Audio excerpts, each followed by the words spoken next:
Selamat datang di channel Petok. Hari ini kita akan menyingkap misteri sebuah kerajaan maritim terbesar di Nusantara, Sriwijaya. Dari pusat perdagangan dunia, mercusuar ilmu pengetahuan, hingga simbol kejayaan Sumatera. Seperti apa kisahnya?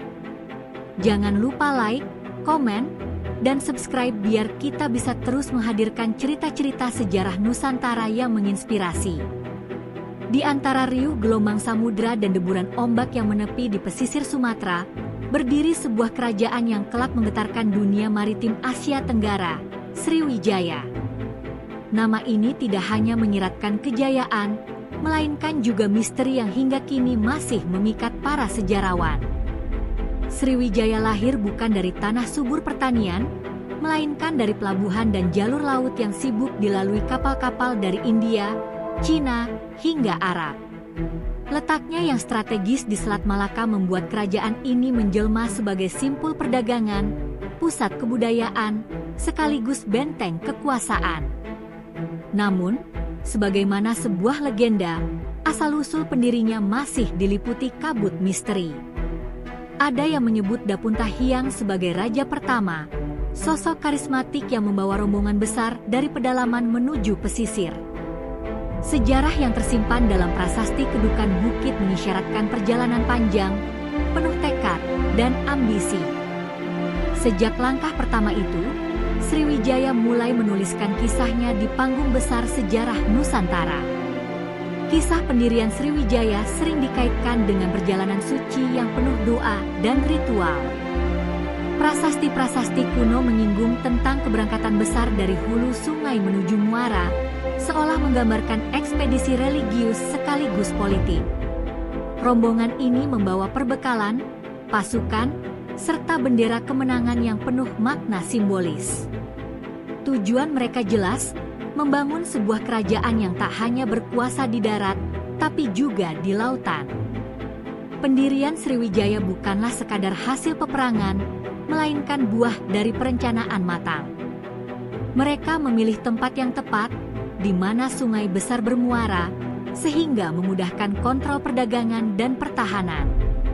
Sumber daya alam sekitar, mulai dari hasil hutan, emas, hingga rempah, menjadi modal awal untuk memikat pedagang asing.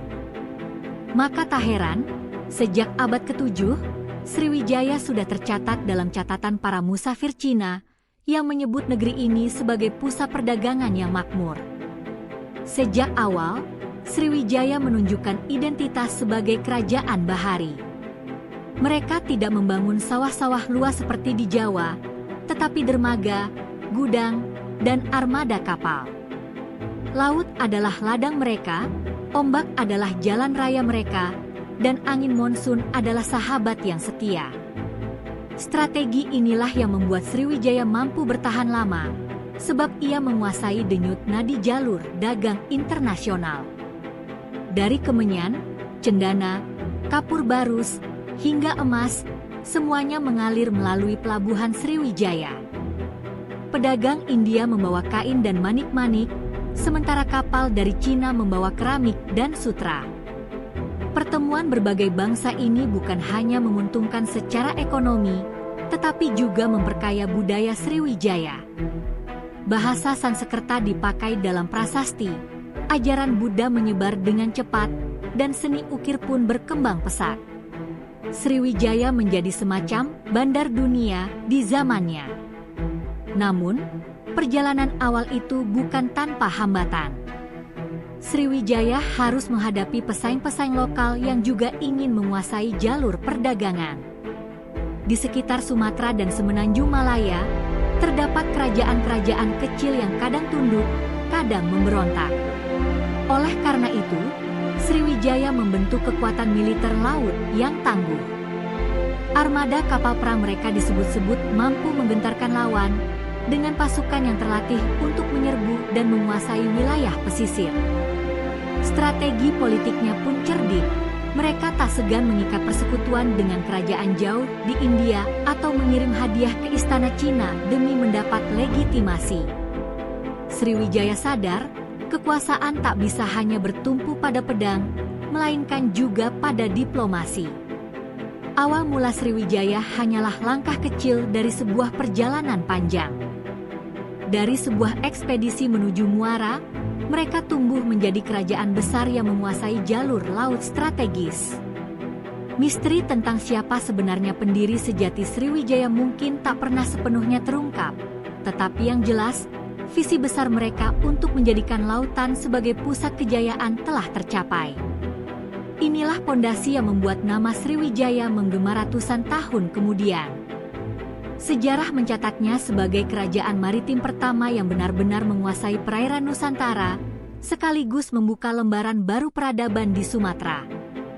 Sriwijaya tidak hanya dikenal sebagai penguasa lautan, tetapi juga sebagai pusat spiritual yang bersinar di seluruh Asia Tenggara.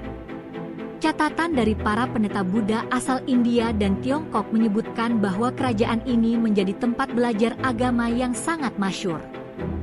Banyak biksu dan pelajar dari berbagai negeri datang ke Sriwijaya untuk menimba ilmu, terutama mengenai ajaran Buddha aliran Mahayana. Disinilah mereka belajar tata bahasa Sanskerta, filsafat, hingga seni meditasi.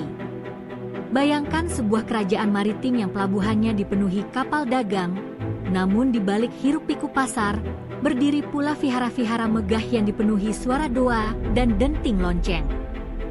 Harmoni antara perdagangan dan spiritualitas inilah yang membuat Sriwijaya istimewa. Ia bukan sekadar kerajaan kaya raya, tetapi juga rumah bagi peradaban dan kebijaksanaan. Seorang tokoh yang sangat terkenal dalam catatan sejarah adalah Yi Jing, seorang biksu asal Tiongkok. Pada abad ke-7, ia singgah di Sriwijaya selama lebih dari 1 dekade untuk mempelajari bahasa Sanskerta sebelum melanjutkan perjalanannya ke India. Dalam catatannya, Yi Jing memuji Sriwijaya sebagai tempat belajar agama yang sangat ideal. Ia menggambarkan bahwa terdapat lebih dari 1000 biksu yang tekun mendalami ajaran Buddha, hidup dalam disiplin, serta dihormati masyarakat.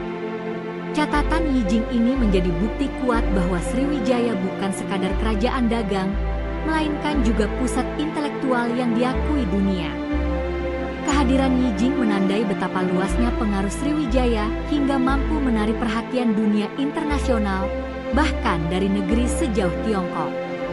Keberadaan Sriwijaya sebagai pusat ilmu tidak lepas dari kebijakan raja-raja mereka yang mendukung pendidikan dan agama. Raja Sriwijaya kerap membangun vihara megah, mendukung para guru agama, serta mengirim utusan ke India untuk memperdalam ajaran. Ada kisah tentang seorang pelajar bernama Atisha dari India yang juga sempat belajar di Sriwijaya. Ia kemudian menjadi tokoh penting dalam penyebaran agama Buddha di Tibet. Bayangkan betapa luasnya pengaruh Sriwijaya. Dari Sumatera, ajarannya bisa sampai ke pegunungan Himalaya. Dukungan penuh terhadap pendidikan membuat kerajaan ini tidak hanya kuat secara militer dan ekonomi, tetapi juga berwibawa dalam bidang spiritual. Nama Sriwijaya semakin harum di dunia internasional. Tak hanya pendidikan agama, Sriwijaya juga menjadi pusat perkembangan bahasa dan sastra. Bahasa Melayu kuno yang digunakan di kerajaan ini kelak menjadi cikal bakal bahasa Melayu modern yang kemudian menyebar luas di Nusantara. Hal ini terjadi karena Sriwijaya memiliki jaringan perdagangan yang luas, sehingga bahasa yang dipakai di pelabuhan mereka menyebar ke berbagai daerah. Bahasa ini menjadi lingua franca, atau bahasa penghubung antar bangsa.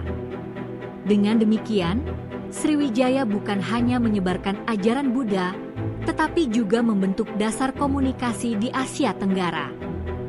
Pengaruh ini sangat besar, bahkan hingga sekarang bahasa Melayu dan turunannya, seperti bahasa Indonesia, masih menjadi warisan nyata dari kejayaan Sriwijaya. Sriwijaya sebagai pusat agama dan ilmu menunjukkan bahwa kejayaan sejati tidak hanya diukur dari harta atau wilayah, tetapi juga dari pengetahuan dan spiritualitas. Kehadiran ribuan biksu, catatan Yi Jing, hingga pengaruh Atisha membuktikan bahwa Sriwijaya benar-benar dihormati sebagai mercusuar kebijaksanaan. Kerajaan ini berhasil menggabungkan perdagangan, militer, dan agama dalam satu harmoni yang jarang dimiliki kerajaan lain. Dari Sumatera, cahaya Sriwijaya menyinari negeri-negeri jauh di Asia. Maka, tak berlebihan jika banyak sejarawan menyebut Sriwijaya sebagai salah satu pusat peradaban terbesar di dunia maritim kuno. Misteri kejayaan mereka masih terasa, seakan angin laut membawa bisikan doa-doa dari masa lalu. Kekuatan utama Sriwijaya terletak pada kemampuannya menguasai jalur perdagangan laut internasional.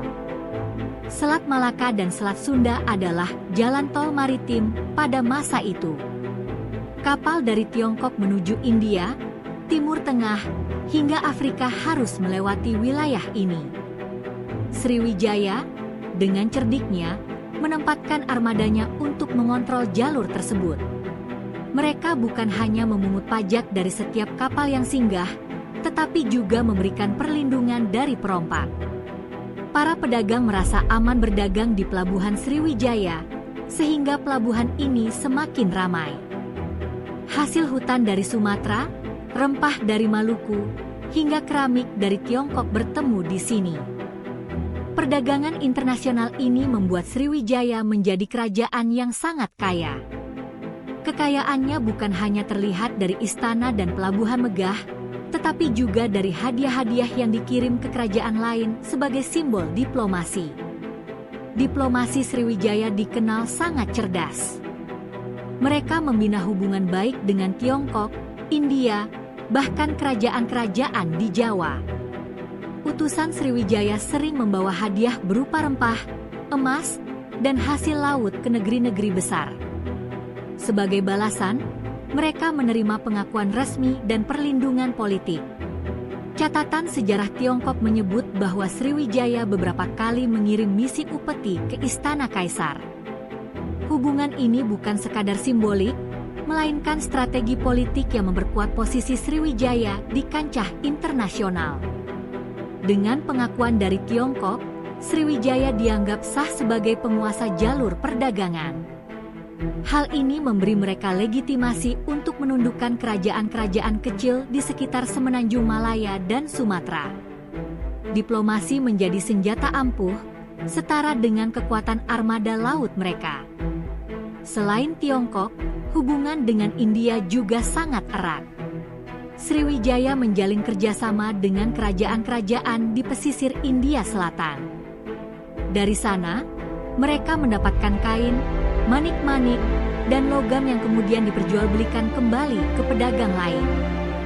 Tidak hanya itu, hubungan budaya juga terjalin.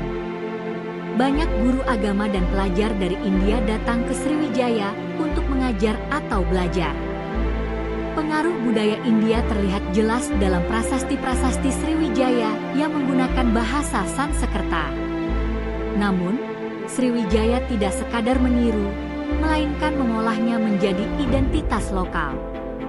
Dengan cara inilah, Sriwijaya memperkuat posisinya sebagai simpul perdagangan sekaligus pusat budaya. Semua alur dagang dan pertemuan budaya itu membuat Sriwijaya semakin kaya, berwibawa, dan dihormati. Jaringan perdagangan Sriwijaya tidak terbatas pada kawasan Asia Tenggara, tetapi meluas hingga ke Timur Tengah. Kapal-kapal Arab diketahui singgah di pelabuhan Sriwijaya dalam perjalanan mereka menuju Tiongkok. Dari catatan pedagang Arab, Sriwijaya digambarkan sebagai negeri yang makmur, penuh dengan rempah, kapur barus, dan emas. Sriwijaya bahkan dikenal sebagai pemasok utama kapur barus, bahan berharga yang digunakan untuk pengobatan dan pengawetan jenazah. Permintaan kapur barus sangat tinggi di Timur Tengah, sehingga Sriwijaya memperoleh keuntungan besar. Dari titik ini, terlihat bahwa Sriwijaya bukan sekadar kerajaan lokal, tetapi bagian dari jaringan ekonomi global pada zamannya. Kekayaannya tidak hanya bertumpu pada wilayah sendiri, melainkan pada kemampuan menghubungkan berbagai bangsa. Dengan perdagangan dan diplomasi yang begitu luas, Sriwijaya berhasil menancapkan pengaruhnya jauh melampaui batas geografis. Keberhasilan mereka dalam menguasai jalur laut membuat kerajaan ini dijuluki sebagai penguasa samudra. Kekayaan dari perdagangan digunakan untuk memperkuat armada, membangun pusat keagamaan, dan memperindah kerajaan. Diplomasi membuat mereka dihormati, bahkan oleh kekuatan besar seperti Tiongkok. Semua ini menjadikan Sriwijaya sebagai contoh nyata betapa pentingnya strategi maritim dalam membangun sebuah imperium. Namun, di balik kejayaan itu, tersimpan pula bibit ancaman yang kelak menggoyahkan kedikdayaan mereka. Sriwijaya mencapai puncak kejayaannya sekitar abad ke-8 hingga ke-10 Masehi. Pada masa itu, wilayah pengaruhnya begitu luas, mencakup sebagian besar Sumatera, semenanjung Malaya, bahkan hingga ke Jawa bagian barat. Jalur perdagangan laut sepenuhnya berada di bawah kendali mereka. Kapal-kapal yang ingin melintas harus singgah di pelabuhan Sriwijaya untuk mengisi perbekalan, membayar upeti, atau menjalin kesepakatan dagang. Armada mereka mengawasi lautan, membuat jalur perdagangan aman dari ancaman perompak. Kehidupan rakyat pun makmur. Pasar-pasar dipenuhi barang dagangan dari berbagai negeri, sementara vihara-vihara megah berdiri sebagai pusat ilmu. Di puncak kejayaan ini, Sriwijaya benar-benar menjelma sebagai kerajaan maritim terbesar di Asia Tenggara, sebuah imperium lautan yang disegani bangsa-bangsa lain. Kekayaan melimpah yang dimiliki Sriwijaya bukan hanya dari hasil dagang, tetapi juga dari sistem pajak. Setiap kapal asing yang singgah diwajibkan membayar bea, baik berupa barang maupun logam mulia. Pendapatan ini kemudian dipakai untuk memperkuat angkatan laut dan memperindah kerajaan. Raja Sriwijaya dikenal dermawan sekaligus visioner, membangun pelabuhan besar, gudang, dan fasilitas bagi para pedagang asing. Kemakmuran ini menciptakan stabilitas sosial, di mana rakyat hidup cukup sejahtera. Namun, semakin makmur sebuah kerajaan, semakin besar pula kecemburuan dari pihak luar. Kerajaan-kerajaan tetangga mulai melihat Sriwijaya sebagai pesaing yang harus dilemahkan. Disinilah bibit-bibit konflik mulai muncul, meski belum langsung menggoyahkan kedikdayaan Sriwijaya. Ancaman pertama datang dari dalam negeri sendiri. Wilayah kekuasaan Sriwijaya yang begitu luas membuat pengendalian menjadi sulit. Kerajaan-kerajaan kecil di bawah naungan Sriwijaya kadang merasa tertindas oleh pajak yang tinggi. Mereka memberontak, meski sering dapat dipadamkan dengan cepat oleh armada laut Sriwijaya. Namun, pemberontakan kecil ini melemahkan stabilitas, terutama ketika terjadi di beberapa wilayah sekaligus. Sriwijaya harus mengirim armada ke berbagai penjuru untuk menjaga wibawanya. Hal ini membuat mereka rawan terhadap serangan musuh dari luar. Sejarah mencatat bahwa semakin besar sebuah kerajaan, semakin sulit pula mengendalikan bagian-bagian kecilnya.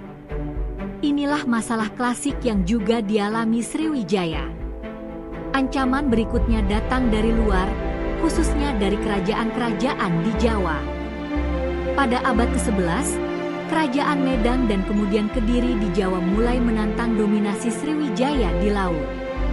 Mereka ingin menguasai jalur perdagangan sendiri dan memutus ketergantungan pada Sriwijaya.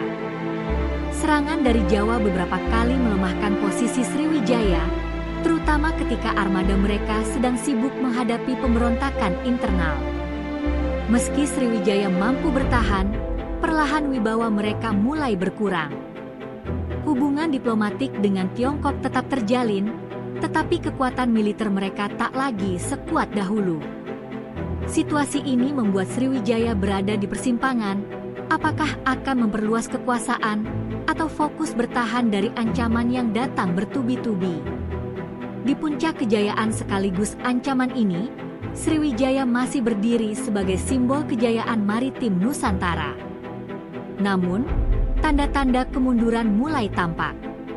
Rakyat masih merasakan kemakmuran, tetapi para pedagang asing mulai melirik pelabuhan lain yang lebih aman dan stabil. Persaingan dengan kerajaan-kerajaan di Jawa, pemberontakan internal, dan ketergantungan pada jalur dagang yang semakin rawan menjadi tantangan besar. Sriwijaya seakan berada di atas kapal megah yang mulai retak oleh ombak besar.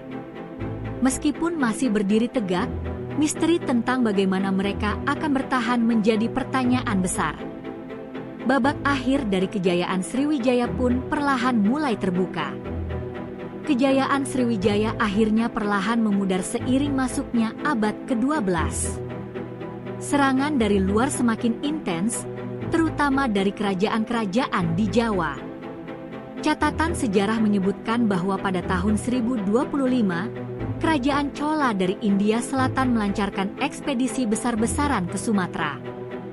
Armada Chola berhasil menyerang pusat kekuasaan Sriwijaya, menghancurkan banyak pelabuhan, dan menawan raja mereka. Serangan ini menjadi pukulan telak bagi Sriwijaya.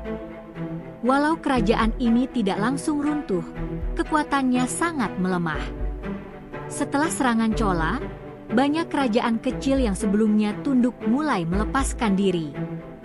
Pusat kekuasaan Sriwijaya semakin rapuh, seperti benteng megah yang mulai retak diterpa badai. Selain serangan militer, perubahan jalur perdagangan juga mempercepat kemunduran Sriwijaya. Para pedagang asing mulai mencari rute lain yang lebih aman. Sebagian mulai singgah di pelabuhan-pelabuhan di Jawa atau Semenanjung Malaya. Situasi ini membuat pemasukan Sriwijaya berkurang drastis. Tanpa aliran perdagangan yang stabil, kerajaan maritim seperti Sriwijaya kehilangan kekuatannya. Mereka tak lagi mampu membiayai armada laut besar atau membangun fasilitas baru.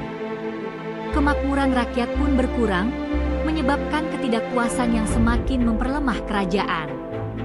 Lambat laun, nama besar Sriwijaya mulai redup dari panggung perdagangan internasional, meskipun bayangan kehebatannya masih terasa. Meskipun melemah, Sriwijaya tidak langsung hilang dari sejarah.